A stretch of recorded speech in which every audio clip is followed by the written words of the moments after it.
Well, thanks for checking out this episode of the web show, a project I was making by myself with just a handy cam and a laptop and traveling around, and you never know who you are going to meet. A lot of the times just spontaneously filming interviews, and one of those examples is Barry Weiss, a legend on American TV right now after the success of Storage Wars, and here's some of the little antics that Barry got up to. Last time I bought an appliance, there was a real human kidney on ice in it.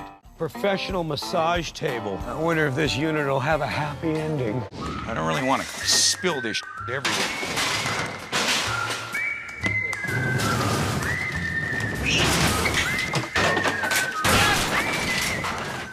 Yeah, so that show, a massive success around the world, and Barry, well known in LA for his collection of amazing cars as well, and it was a car that brought us together actually. In 2008, I was out with a friend, Manushka. She's an amazing chef in LA, and we were seeing a movie one night, and after the movie she said, let's go for a late night, dessert at some pie shop. So we went there to the House of Pies, incredible banana cream pie by the way, and in the car park I saw this amazing car and I had to find out more. So I met Barry that night, we swapped numbers, and I told him about the web show, and he came around to pick me up a day or two later. I jumped in the car, and this is where our friendship started. What are your favorite socks, Togsy? You get a shot of them? Huh? Come on. You know the ones you like. What do they say? Fuck my socks off. That's the ones you want me to wear. Anyways, did that rash of yours go away? I mean, I know you were pretty concerned last night. I mean, you gotta let that ointment work. It takes a couple of days. Nothing works overnight. Yeah, an absolute character from the get-go, and I wanted to ask him about driving the car and how safe he felt behind the wheel. It's not one of those kind of cars where you can pretty much like steer with your knee, roll a joint with one hand, drink some Avion water, you know what I mean? Talk on the phone. No. This one, for the most part, it requires a lot of concentration. Well, about 100%. So on our drive around West Hollywood, this happened. And not... Sorry? Hey, do you guys know, I work for Power Quip. I'm a lube company. Do you know who I talked to around here about some diesel generators? Wow. I don't exactly. I mean, I really don't have a diesel generator on this car. But you know what? Look, there's a psychic reader place. She would know who you would talk to. Well, get a shot of it, Togsy. No, but it may be worth it to go in there and ask the psychic where, I mean, they're selling 2 diesel generators. So. I see, but there's the psychic reader. That chick knows everything about everything. Give it a shot. I wish I could help you, brother. See ya. So as you can see, the car is just absolutely amazing, and when people are driving by, they're pulling their phones out, filming video of it. It gets everybody sort of looking, just a piece of artwork on 4 wheels. Incredible. But this is what I love about the show. We went inside to grab some food, and randomly this guy came in wearing a Jesus outfit, and Barry being Barry, he sat down and we filmed this chat. First of all, we're here with Michael. Michael, my pleasure. Nice Barry, to meet you. are you afraid of me? No. Why are you shaking? Oh. Michael, it's an old guy. That's We recently met Michael, and when I say recent, I mean, what, 2 minutes? Yeah, I popped by, I saw your car, and I had to come in and find out who the owner was. Well, thank you very much, and I appreciate that compliment. What's this? Oh, thank you for this guy. Look at this. Awesome. Look at this. Have a blessed day, dude. Thank you very much. Look at you. You're going to walk out of here stuffed, buddy. Yeah. All right. Enjoy. Yeah. But the main purpose of our little chat, and we're with Togsy, who has a show in Australia. What's up, Togs? And the Togmeister, the Togulator. He's got a bunch of little different names. Cool. But you just popped in. We're sitting in Jan's coffee shop, and you just popped in, and first of all, I was an interesting ensemble you're wearing. Of course, I like to be, an eclectic, No, I can see that. fan. Do me a favor, stand up and just do a quick little 360 so we can catch your deal. Not that fast. I mean, let everybody. Okay. You're dressed as a Latter-day Saint, Jesus. It's a Jesus theme. It is. And it works for you. Totally promoting the name. Right, and And I also like the fact that you get a little bit of the Mardi Gras jewelry. That Mardi Gras slash Pirates of the Caribbean slash invention of a cigarette holder, which I'm going to give a copyright away from and hopefully make somebody $1 million. All right, so you're a multitasker is what you're saying. All right. Yeah, so Michael was telling us all about his journey to LA and the fact that he wants to be a singer in a band. So we stepped outside, and here he is. Footsteps, drum beat. Listen to me and just use your feet. Close your eyes and feel surprised, 'cause we can fly through time. Enter the void, this temple of mind. Join hands and we can journey to distant lands. Remember, you're a dream of light. Search deep and catch the dove in flight. So listen to my voice and cry out in the night. We gotta try, we gotta fight. Lose your fears and lose your fright. Come with me and enter the light. Yeah, that's what I love about LA and having a handy cam. You never know who you can meet and film with. So a few months later, I'd finished up my radio work and jumped on a plane, arrived in LA, went straight to Barry's place, and out we were going to go to start another adventure.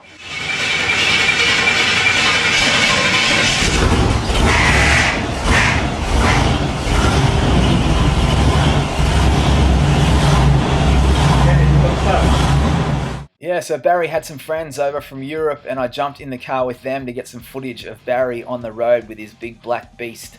And we were on our way to Bob's Big Boy, where all the car enthusiasts gather and check out each other's products, and I got to ask Barry about it. Struggling with a cold, first night in LA. You know what?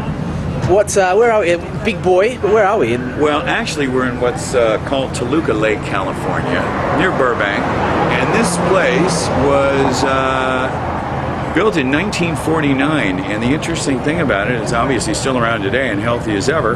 That was the famous logo, and people would kind of remember the logo from the movie Austin Powers that was used in it. I don't know that there's any correlation, but he used it. But people have been coming here on Friday nights and cruising in hot rods and stuff since 1949.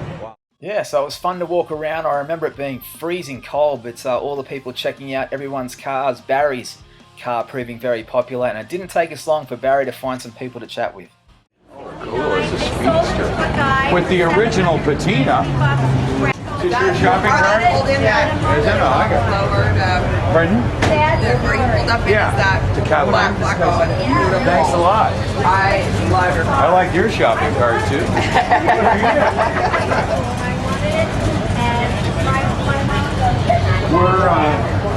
I never see you here. This is our first time we came by. What's the occasion? Just getting out. We're newly single. Yeah. Both of you? Yeah. Whoa. I know. So, Okay. big night. Yeah. Well, you're starting it here, huh? Exactly. With the chili fries. Which is Yeah, really with a gonna help me chili. in the I was gonna say, yeah. But, you know. It'll be hell in the bedroom later, man, with those chili fries. Small price to pay. Put on the asbestos sheets, baby. Yeah. Well, you get to know a person quickly that way, you know. Right. Normally They can put up farting with on the that. first date's not cool. You gotta go 3 or 4 dates before you If they fart. stick around and call you after, you know they're a keeper. So after meeting the girls, we went inside to grab some food where Barry thought it would be fun to embarrass me.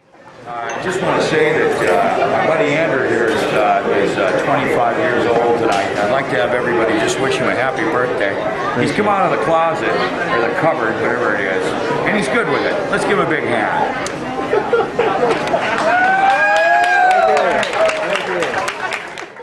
Oh my god, nearly 10 years ago and it still makes me laugh. But we wanted to finish off the night with a bit of fun, so Barry did this.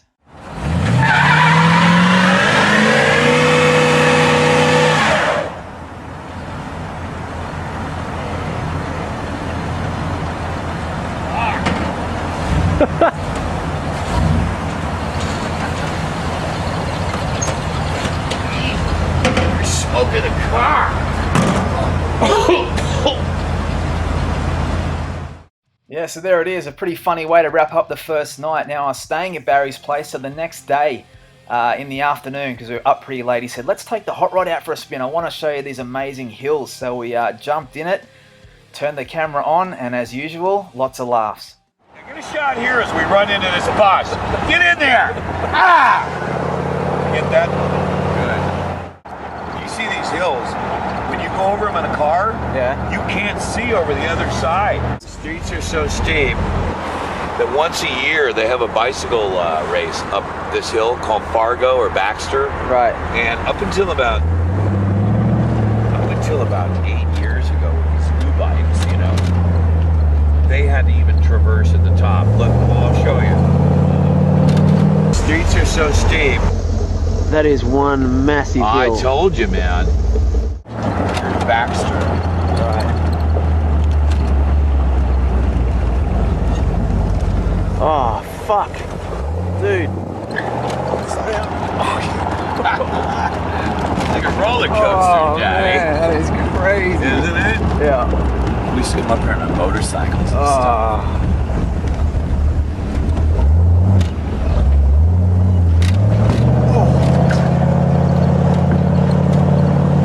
This is steep, man.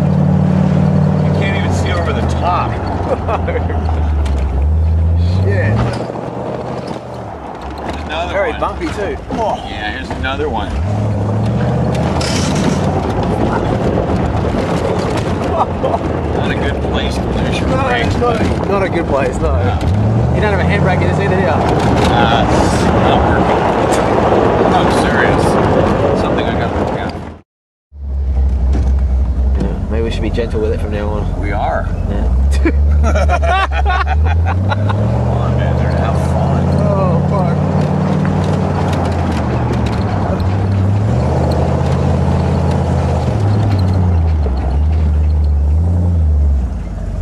I can't. Can you see what's going on up there?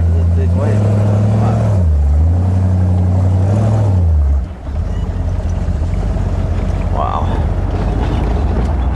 See it? See what I mean? Oh, it's man. Silver Lake right there. Fuck, you wouldn't It's a want to reservoir. If you lost brakes Oh, here, no shit, brother. we're fucking dead, aren't we? Oh, you would be. Yeah, so that hill is just absolutely crazy, but a lot of fun to be in the hot rod. Now, that night, Barry wanted me to meet his friend, Robert Williams, who actually did the original Guns N' Roses Appetite for Destruction cover, and we filmed a quick chat. Considering, do we use profanity on this thing? Okay, well, considering what a fuck up I am, I think I've done pretty well. You know? Why do you say that? Well, I've been in a lot of trouble, and I've never adjusted really well in school to academic curricula, and I don't have good social skills, and I've just always had a lot of problems, and art was a place that I could invest myself and get returns. The next day, it was fun to meet Baron Margo. This guy is a true original. The stuff that he makes, from rocket bikes to all these incredible cars and everything that he designs, he rides.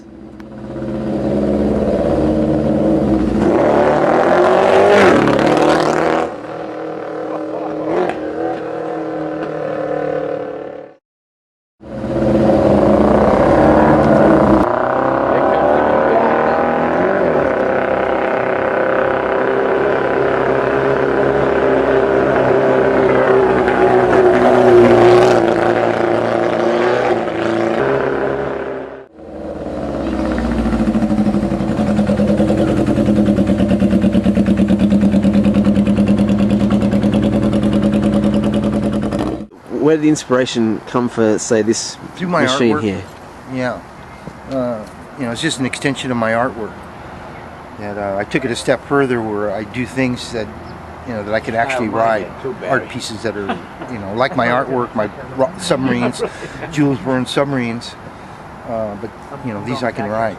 Do you ever get to a point where you think, when you're building something like this, that maybe you can't ride it? Does it ever get to a point where you go too far with the art, or you always think you can get on there and have a spin around? I'm always thinking, I'm building it because I want to ride it. I'm not building it just, you know, a pretty thing to stick in a corner somewhere. Yeah. I'd like all of them to be functional. To me, they're no really, they're no use if they're not functional. They're so amazing. How long did it take you to do this? It takes about a year per vehicle that I do. I've done about 4 or 5 motorcycles and about 3 or 4 cars. Right. So Awesome, man. Yeah, so great fun hanging out with Barron and getting to see some of his work. And just his house in itself should be like a little museum.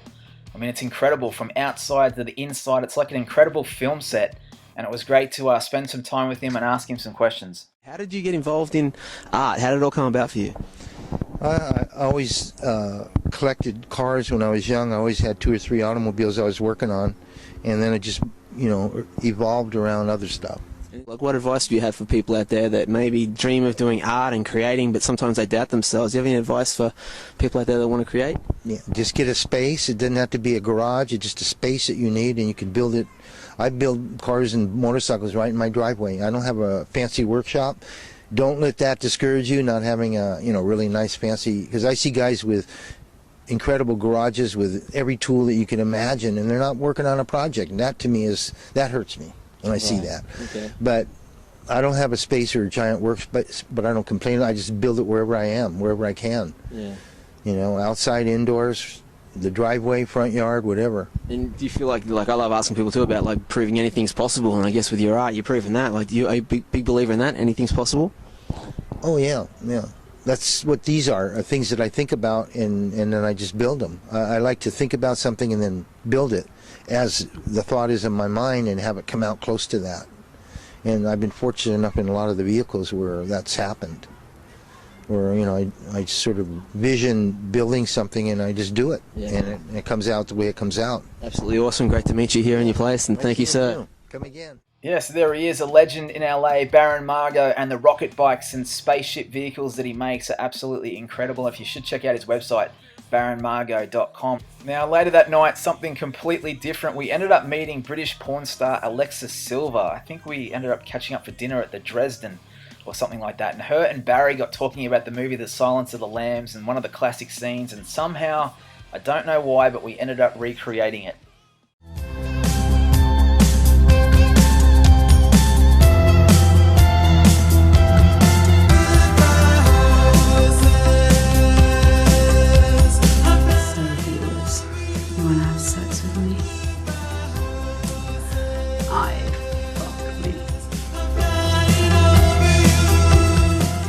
Well, you actually had you on my radio show a couple of years ago, right? It was pretty funny, and that was cool. And so what's been happening since for you? Same stuff, really. Just been coming out to LA and being a good whore. Having lots of sex for lots of money. And doing the same stuff in England. And what's your profile like in the UK? Because do you get recognised or anything like that? You must have a lot of fans over there. No, I'm bigger over here in the States. Wow. I get guys like double taking at me, but I don't know if that's for any reason in particular. I suppose when you're in the media, you sort of wonder. Right. So I always wonder, is it because he knows who I am, or is it because of something else? But, I've had a couple of guys saying, oh my God, I've just seen you on TV. And I'm like, oh, great. But I think a lot of guys are kind of embarrassed to come up and say, oh, I know you're a porn star, because then they're admitting to the fact that they watch porn. Yeah. I think, so maybe. Which we all kind of do. Well, yeah, let's be honest. I think I asked you this on the radio now, because you're working with, dudes that are probably well-proportioned for porn and stuff like that. How does a normal guy go in your life? If you meet a normal dude, is he going to be intimidated? He will be, but he shouldn't be. I've had a few guys recently that I've had, really big crushes on, really like them, and they've just been like, no, I can't, I'm too scared of you. Wow. And I'm like, but that's Alexis on camera. Do you know what I mean? I'm a totally different person off camera, and it's, you've got your porno personality, which is just an extension of who you are. It's like selective multi-person syndrome, like selective schizophrenia. That's how it is. You get on set and you have a laugh. As soon as the camera turns on, you become the porn star. We're off, man. Mean it. Yeah, so after a super late night, we're on our way to San Francisco with Joe Pro from Boston and Jack, who actually lived in San Francisco. And unfortunately, since we filmed this, Jack's actually passed away, which is super sad. But looking back on the flight, I got a chance to sit with Joe and ask him how he became such good friends with Barry. Well, we have a group of motorcycle guys, not a gang or anything. It's just a group of mostly business guys. And I bumped into him years ago. I've known Barry probably about 16, 17 years now. And I used to come out with a guy named Gene Shakov, who that movie Shampoo was based on.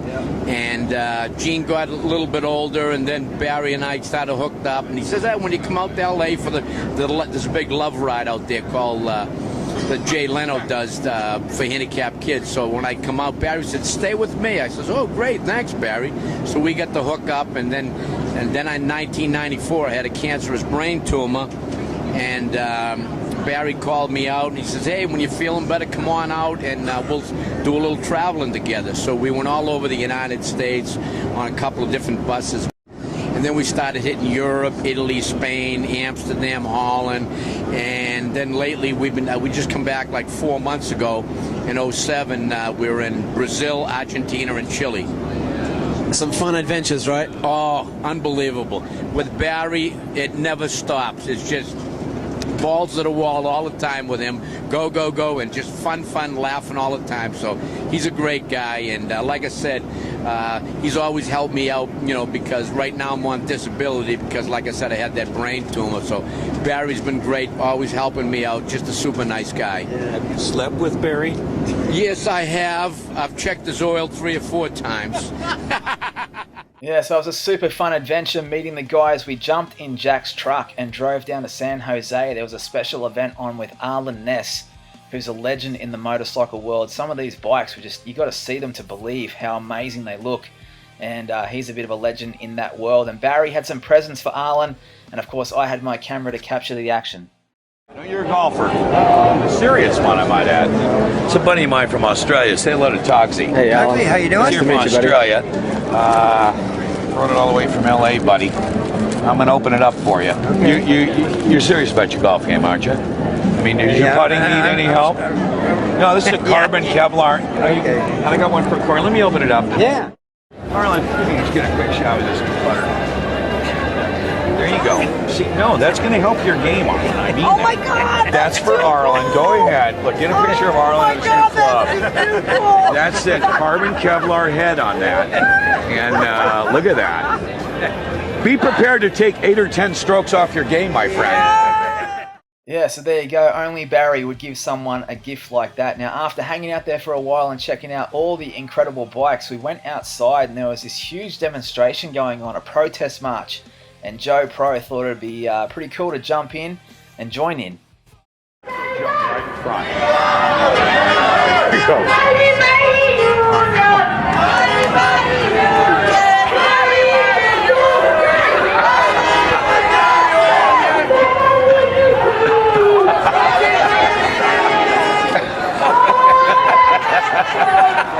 I love that.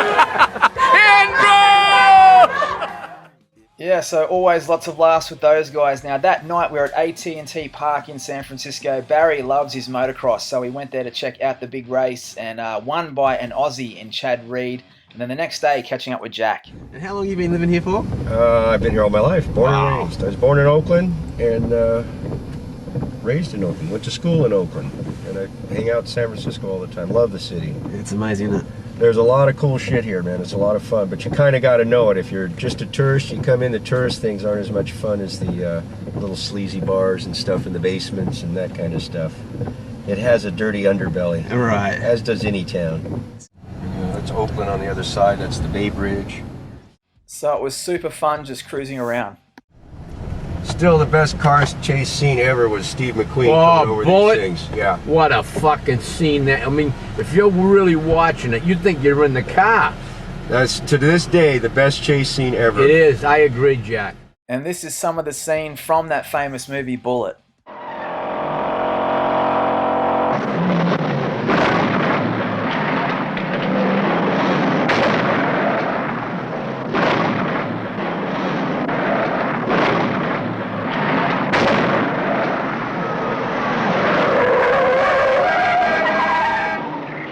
So it was great driving around with Jack, especially down the famous Lombard Street.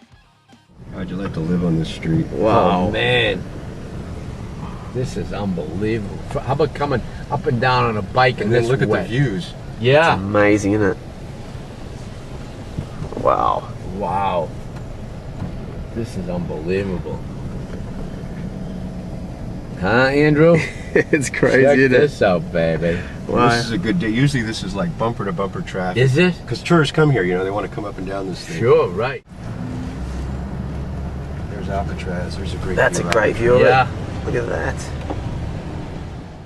Yeah, so great memories being in San Francisco with Jack, and he's sorely missed. Now, that night we flew back to LA because the next day Barry wanted to go out and see the guys at Funky Junk Farms in Johnny, Stephen, and Ed. These guys make these incredible trailers for private buyers and for film studios, and it was great to ask Stephen a little bit about it.